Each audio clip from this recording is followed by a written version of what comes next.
Yo guys, what's up? It's Secret Square. Welcome back to another video. Today we are going to be doing the Detroit Lions 7-round mock draft today. If you like this video, hit that like button. If you want to comment your favorite pick, comment your favorite pick. If you like my content, please subscribe.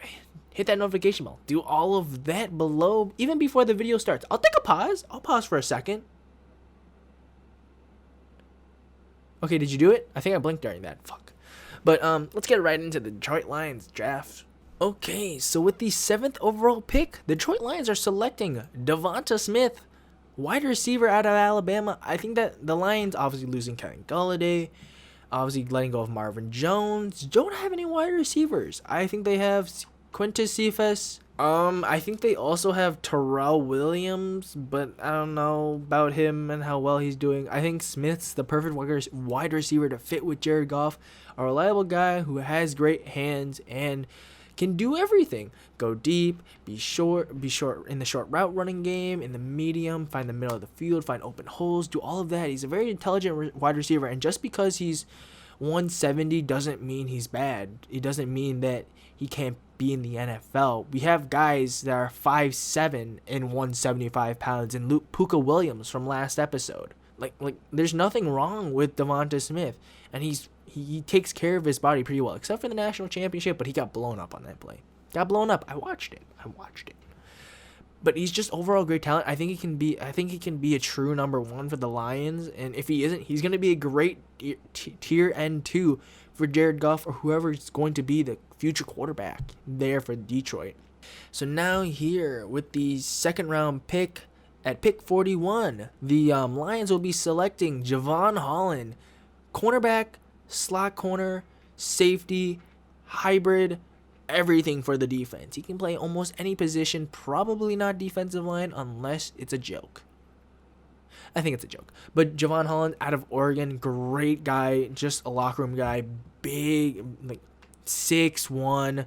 He can do everything on the field. Corner, safety, like I said, slot corner. He can blitz. He can man coverage against tight ends, wide receivers. He just did it all for Oregon. That's not 2 seasons ago. He opted out for COVID reasons, and he just worked on himself. I don't remember his combine numbers too well off the top of my head. I don't have it pulled up or anything. But yeah, a leader on the defense, and I think, again, he's the best slot corner, as I mentioned in my Jaguars video. I think Elijah Molden's the 2nd best there. But Jevon Holland can play safety, can play free, play strong, play slot corner, do all of that. He's a versatile defender that can do a lot for Dan Campbell and his defense. So here at pick 72 in the 3rd round, the Giants will be selecting. Fuck the Giants. The Lions will be selecting Aleem McNeil, defensive tackle and the best nose tackle in this draft class. They lose Danny Shelton. They don't really have a true nose now. They have a bunch of guys on the defensive line like Flowers, Okwara brothers. They have Deshaun Hand. They have him. But they don't have a true nose. They don't have a guy who can really disrupt middle of the offensive line. Obviously, they missed Danny Shelton. Patricia didn't really work out in his scheme. And things happen. I mean, Aleem McNeil can be more than just a nose tackle. He's got some good moves to him. He's got a lot of push to him too. But I guess early downs he's great at. But like as he further develops, and especially if this team is going long term, Aleem McNeil is going to fit perfectly as he keeps developing moves, keeps developing ideas, and being able to see offensive line and how they move and like what run plays are coming, like that. Just a great overall pick for a defensive line that needs a little bit of help. So at 102 now, the Lions will be selecting. Oops, I just clicked on it. Tony Fields, linebacker here from West Virginia, a 1-year West Virginia transfer. He's got some range to him. Overall, he's not the greatest in run blocking. He's not great in the run game because he gets stuck on the lineman sometimes. He can't disengage really well. He's got decent arms. He's decent in pass coverage. I think that they just need to really bring in some guys to see what fits at linebacker. They have Jay Tafali. He got his opportunities. He did well in it. I don't remember their other linebackers like Jamie Collins. Old. Bring a fresh guy like Fields, who can bring a little bit more in coverage, has some range to him compared to a Tavai or anyone else like that. They miss Davis, obviously, and so just bringing a guy like that.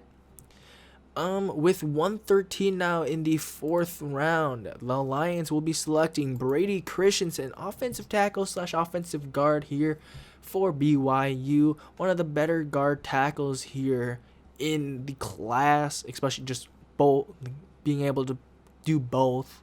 He's one of the better ones. He obviously didn't see a lot of good edge rushers being from the Pac-12 / whatever they're in. I think it's Mountain West. Yeah, it's Mountain West. He didn't see a lot of good edge rushers there. Did have to go against, I think, Teron Jackson. But Teron Johnson, I think, was one of the better edge rushers / just linemen he faced in the competition this year.